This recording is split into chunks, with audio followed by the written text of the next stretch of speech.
정신을 차리고, 가만히 생각해 보니까 정신을 못 차리면 큰 문제가 있는 시대를 살아가는 것 같아요. 그래서 오늘 본문에 정신이라는 말이 나오는데, 이 베드로가 사실 국어사전에는 찾아보니까 사물을 느끼고 생각하며 판단하는 능력이라고 되어 있어요. 또는 그런 작용 또는 마음의 자세나 태도.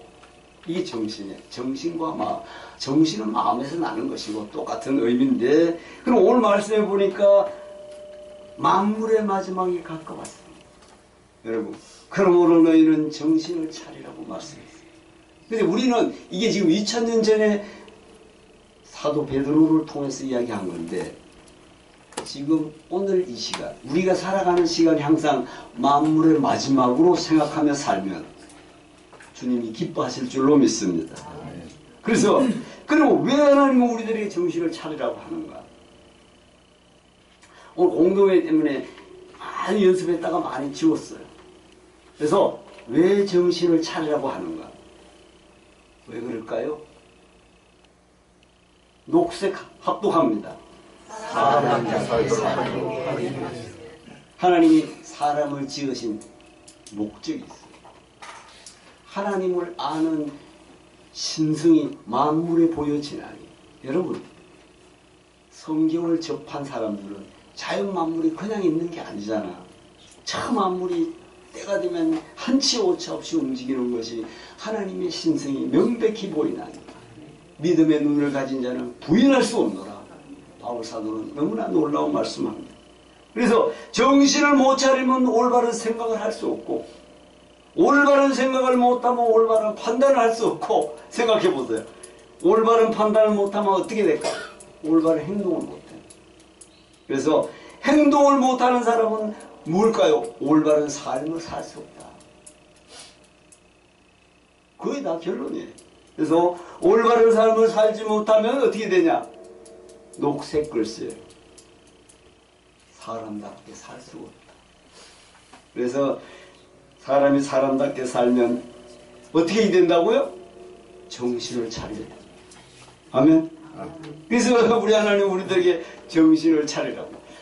베드로 사도를 통해서 하나님 말씀이 전파되는 것은 만물의 마지막에 가까웠으니 그러므로 너희는 정신을 차리고 건신하기도 무엇보다 열심으로 서로 사랑할지니 사랑은 허다한 죄를 덮느니라. 무엇보다 열심으로 서로 사랑할지. 마지막 때가 뭐 사랑이 식어진다 같죠? 여러분, 서로 대접하기를 원망하시오. 각각 하나님의 은사를 맡은 대로 하나님의 은혜를 감사하는 삶을 살아야 될 줄로 믿습니다. 누가 말하면 하나님이 주시는 힘으로 같으나 누가 봉사하면 하나님이 주시는 힘으로 하는 것 같이 하라.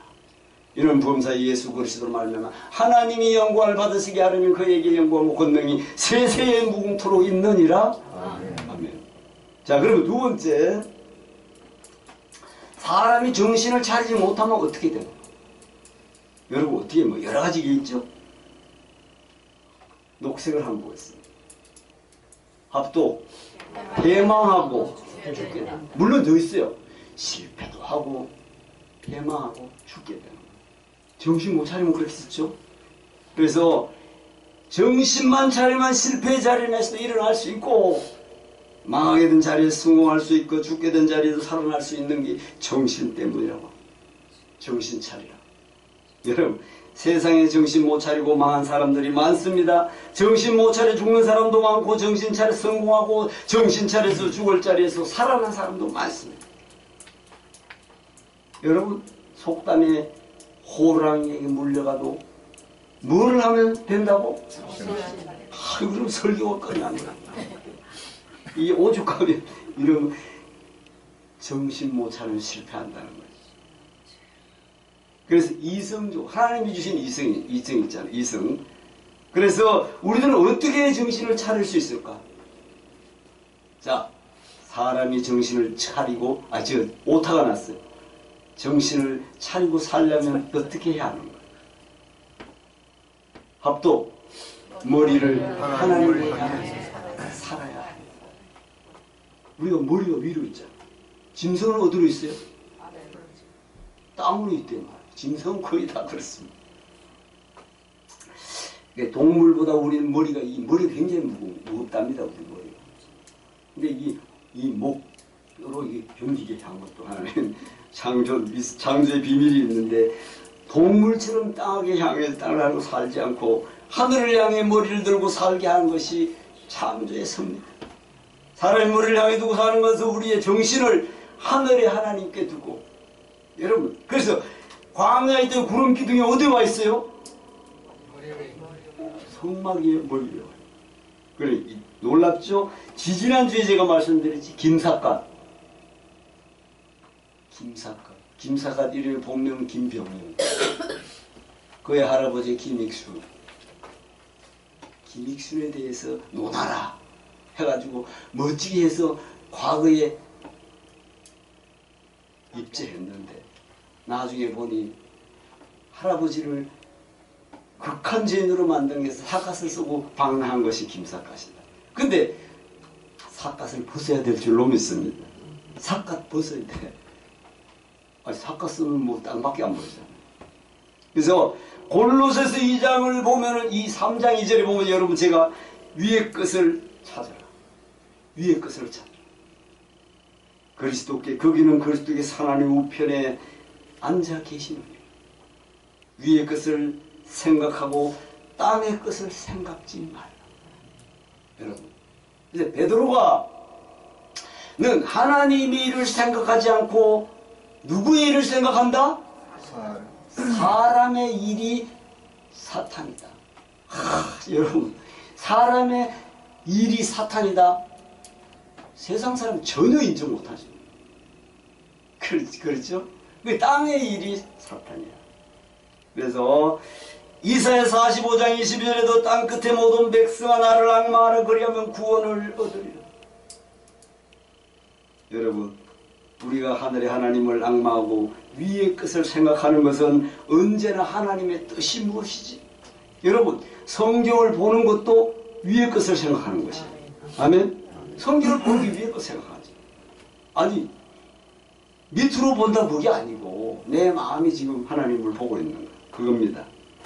그래서 하나님의 뜻에 합당한 삶을 살기 위해서 오직 정신을 하나님께 두고 성경에 두고 말씀에 두고 살아가시기 바랍니다. 네 번째, 정신이 무엇이기에 그러한가? 여러분, 정신이 무엇 때문에 그러지? 합도 지혜로운 삶을 살지 못하기 때문에. 자, 사람은 정신을 차리고 사람만이 지혜로운 사람이 될 수 있어요. 사실은요, 지혜가 뭘까? 지식이 아무리 많아도 지혜롭지 않은 사람이 있어요. 그 지식을 하나님을 알게 하는 것이 지혜로운 삶인 줄로 믿습니다. 지식이 많은 사람이 있어요. 아무리 박사라도 하나님 모르는 사람은 수 없지. 그리고 성령이 역사하지 못한 사람이 수 없어요. 실제 KBS에 뭐 많이 나오다가 돌 이런 거 있죠. 돌. 그 사람이 신학을 하다가 실패했잖아요. 그래서 뭐 공자의 말을 연구하다가 필이 와가지고 유명해졌다 하잖아요, 자기는. 근데 성령이 유기시키는 사람이 있어요. 아무나 되는 것이 아닙니다. 정신 못 차리고 사는 사람은 미련하게 살 수 있다. 자기는 똑똑한 것 같지만 헛소리라고 쓸데없는 말하는 사람은 우리는 뭐라고 하죠? 정신 나간 사람이라고 하죠. 헛소리는 쓸데없는 소리를 하고 돌아다니고 봐. 정신 나간 사람이라고. 정신이 온전하며 지혜로운 사람이 될 때 비로소 그 사람은 올바른 생각을 할 수 있고 올바른 행동을 할 수 있는 줄로 믿습니다. 그런데 어떻게 하면 지혜로운 사람이 될 수 있을까? 여러분, 어떻게 하면 지혜로운 사람? 하나님을 경외하며 살 때 지혜로운 삶이 될 수 있는 줄로 믿습니다. 잠언 1장 7절에 여호와를 경외하는 것이 지식의 근본이거늘 미련한 자는 지혜와 훈계를 멸시합니다. 이미 성경에 기록되어 놨어요. 물론 잠언에 이런 말 많습니다. 내 마음을 지켜라. 생명의 근원이 이에서 납니다. 잠언 4장 3절에도 있고 시편 111편 10절에도 여호와를 경외함이 곧 지혜의 근본이다. 구구절절.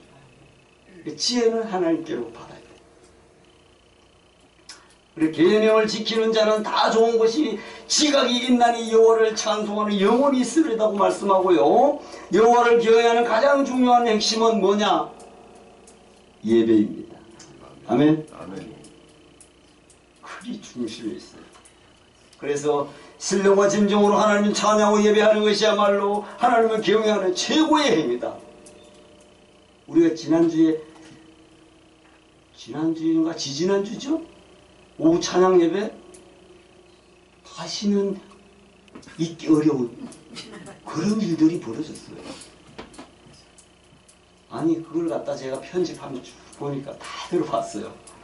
그래서 앞에 실로암도 앞에는 좀 안 맞았더라고. 그래서 이렇게 편집을 딱 마지막에 2절부터 했는데 아주 놀라워요.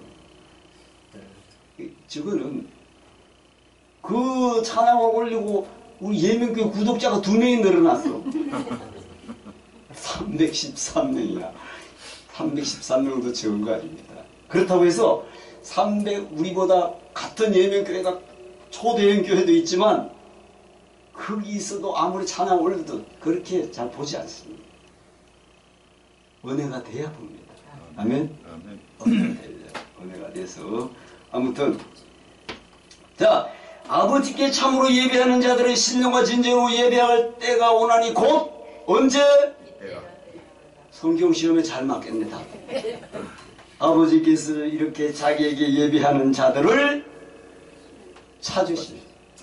여러분, 하나님은 여기시는 예배하는 자가 신령과 진정으로 예배할지니라. 요한복음 4장 23절에서 수가성 여인에게 이야기한 것과 여러분 곧 이때라, 이때야. 이제 예수님이 왔기 때문에 이제는 예배 때야. 양 잡아가는 끝났잖아. 이렇게 하나님을 경외하는 자들은 모든 좋은 지각을 얻고 하늘의 생명으로 기쁨을 얻게 될 줄로 믿습니다. 우리 성도들은 언제나 무엇을 하든지 하나님을 의식하며 자신의 몸가짐을 바로 세워야 할 줄로 믿습니다. 그래서 오늘 말씀에 하나님은 만물이 마지막에 가까웠습니다. 그러므로 너희는 무엇을 차리고 근신하여 기도하라? 정신을 차리고. 오늘 설교는 완벽하게 아시는 것 같으네. 이 말씀은 사람들은 보통 때도 정신을 차리고 살아야 하지만 만물의 마지막 때라 했어요. 마지막 때. 여러분, 마지막을 준비하는 사람은 제대로 살까 못 살까? 아니, 마지막을 준비하는 사람은 제대로 살아야 못 살아? 살지. 내 인생의 여정이 얼마 남지 않았고 준비하는 사람 같이 살면 사실은 오늘 아침에도 우리 박한주 집사님이 이야기했지만 대구에 제 선배님 86세라네요. 근데 이번에 윷놀이 할 때 오신다고 그랬대요. 그 나이에 건강이 그 정도면 내가 12년 후에 이렇게 그만큼 건강할까도 생각을 해요. 근데 장로님한테 죄송한 말씀인데 건강하십시오. 목사님은 걱정 안 하셔도 돼요. 글쎄요, 그거 될란지. 자, 마지막 때가 되면 정신을 못 차리고 살아가는 사람이 많다 적다. 지금이 그런 때야. 사람들이 다들 정신을 살게 되는 세상이 된다고 2000년 전에 이야기해요. 그 이유는 마지막 때가 돼서 사람들이 정신을 차리고 살게 된다면 구태여 이 말을 쓸 필요 없어요. 그리고 디모데후서 3장 1절로 5절에 마지막 때를 절묘하게 바울 사도가 써놨어. 사람들은 먼저 뭐야? 감사치 아니하니. 부모를 거역하며 자긍하며 교만하며 부모를 거역하며. 여러분 지금 그때야. 지금 부모를 막 천륜을 저버리고 생명을 앗아가기도 하는 시대를 살아갑니다. 그 이유는 마지막 때가 여러분 될수록 사람들이 정신을 차리고 살게 된다면 베드로전서는 왜 이렇게 기록할까? 베드로 전후서는 불과 4, 5장밖에 없어요. 근데 핵심적인 베드로가 이야기한 말씀을 하나님의 성령 감동으로 썼으니까 그래서 하나님께서 만물의 마대에 갖고 쓰는 정신을 차리라 광조의 말씀은 세상이 갈수록 정신을 차리고 사는 사람이 적다. 정신없이 사는 사람은 아무 생각도 없이 하는 사람들. 그저 먹고 자고 번식하는 데 전부 동물적인 생활을 전부로 여기고 그 육적 본능에 따라 사는 사람이 정신없게 사는 사람. 그러나 우리 믿는 사람은 세상 정신에 못 차리게 돌아가는 세상에 정신 똑바로 차리고 사는 사람이 되어야 할 줄로 믿습니다. 하나님은 만물이 마지막 때가 되면 사람들이 정신없이 살든가 아니면 정신 못 차리고 살든가 그렇게 된다. 그런 사람이 많아집니다. 어떻게 보면 일리가 있어요. 세상이 사람들로 정신 못 차리게 하는 세상이 되고 정신없게 만드는 세상이 되기 때문에 이것은 마귀가 세상을 그런 세상으로 만들어가기 때문이라고 합니다. 마귀는 그때그때마다 진화해. 진화하잖아. 베드로전서 5장 8절 여러분 실제로 8절에 가면 베드로 졸림한 말씀하죠. 너희 염려를 누게 맡겨라. 그리고 나서 근신하라 깨어라. 너희 대적 마귀가 우는 사자같이 삼킬 자를 찾나. 절망. 내 염려를 진짜 염려를 꽉 갖고 있으면 삼킬 자를 찾아 안 찾아? 어떻게 해야 되죠? 염려가 있으면 버려버려. 기도로 이겨내요. 기도하는 사람은 그때 금식하는 것도 금식은 흉악의 결박을 풀어준다. 이사야 53장에 흉악의 결박을 풀어주는 것은 뭐지? 금식하고 있으면 사탄이 와서 도망가 안 가? 예수님도 금식 40일 할 동안에 사탄이 와 승리하라고. 저 사람 금식하네. 내가 아무래도 안 되겠네 하고 도망갈 줄로 믿습니다. 그래서 베드로도 악한 마귀는 마지막 때가 될 사람들로 정신을 하나님께 두고 살지 못하도록 그것이 자기의 사명이다. 창세기 3장에 보면은 뱀이 사람을 유혹할 때 하나님께 향하고 있는 여러분 사람의 정신을 먹음직하고 보암직하고 탐스러운 데다가 뺏게 만들어.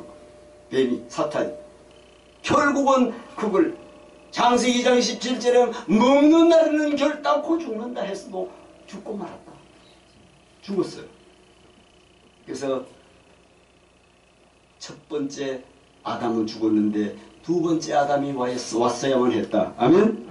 그래서 로마서 1장 21절로 23절에 하나님을 알되 하나님으로 영화롭게도 아니하며 감사치도 아니하고 오히려 그 생각이 허망하여지며 미련한 마음이 어두워졌다고 했어요.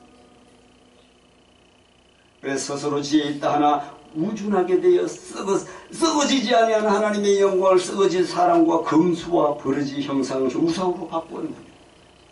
바울 사도가 그뿐 아니라 너희가 마음에 하나님을 두기 싫어하며 하나님께서 저희를 그 상실한 마음대로 내버려줘서 합당치 못한 일을 하게 하시는 거예요. 그래서 하나님도 유기시키는 사람이 있어요. 여러분 예수님도 와서 바리새인들이 그렇게 해도 화했을진저 7분 이야기합니다. 그래서 사실은 정리를 해보겠습니다. 사실 제가 어릴 때만 해도 최근에도 어른들이 하시는 말씀 중에는 하늘이 두렵지 않나 말했어요 안 했어? 그래서 그 말에 하나님을 의식하고 하나님을 바라보는 마음이 있는 상태. 요즘은 그런 말을 많이 들어보기 쉽지 않아요. 이것은 세상뿐 아니라 교회에서도 마찬가지예요.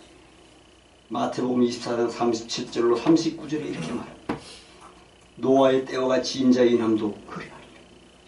홍수전에 노아가 방주에 들어간 날까지 사람들이 먹고 마시고 장가들고 시집가더니 여러분 홍수가 나서 저희를 다 멸하기까지 깨닫지 못하고 인자의 인함도 임함도 이러하니라. 여러분 사실 사람이 먹고 마시고 장가들고 시집가는 게 나쁜 게 아니단 말이에요. 요 말씀을 하는 게 아니고 당연히 하는 건데 다만 하나님을 의식하지 않고 살아갔다는 뜻인 줄로 믿습니다. 육적인 만족만을 위해 정신을 그렇게 살았다는 뜻을 설명할 뿐이에요. 오늘 세상을 보면 사람의 정신을 빼앗는 일들이 너무 많습니다. 세상의 죄악의 쾌락이 정신을 빼앗고 세상의 오락과 도박과 말세 때 가장 염려스러운 게 뭐죠? 마약. 청정지역이라는 우리나라도 마약이에요. 아유, 사람의 피부를 째가지고 꾸며가지고 온다잖아. 넣어가지고 이런 일이. 그리고 어떤 뭐 술 먹으러 가면 이런 사람들한테 마약을 섞어 준다 하잖아. 자기도 모르게. 근데 필리핀에서는 마약 행동하면 그냥 사형이야.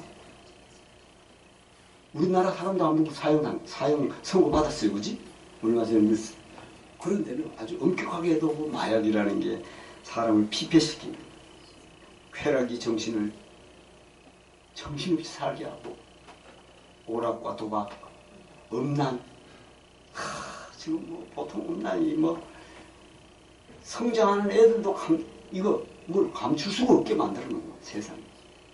세상의 권세상의 물질이 사람들의 정신을 빼앗고 하나님을 향해 할 사람들의 정신이 그런 먹음직스럽고 보암직스럽고 탐스럽게 보이지만 결국은 사람은 죽음으로 끌고 가는 것들에 육신의 정욕과 안목의 정, 이생의 자랑의 정신이 팔려 정신 못 차리고 정신없는 짓을 하는 세상이 되어가고 있습니다. 자, 결론입니다. 그래서 히브리서 12장 2절에 죄에 대한 감각이 무뎌져 죄와 타락의 길을 가면서도 아무런 가책도 느끼지 않는 시대. 히브리서 12장 2절에 믿음의 주요 온전케 하신 예수를 바라보자. 히브리 기자는 이렇게 말합니다. 그래서 결론입니다. 자, 합독하겠습니다. 너희는 스스로 조심하라. 그렇지 않으면 방탕함과 술 취함과 생활에 마음이 둔하여지고 뜻밖의 그날이 덫과 같이 너희에게 임하리라. 아멘. 기도합니다.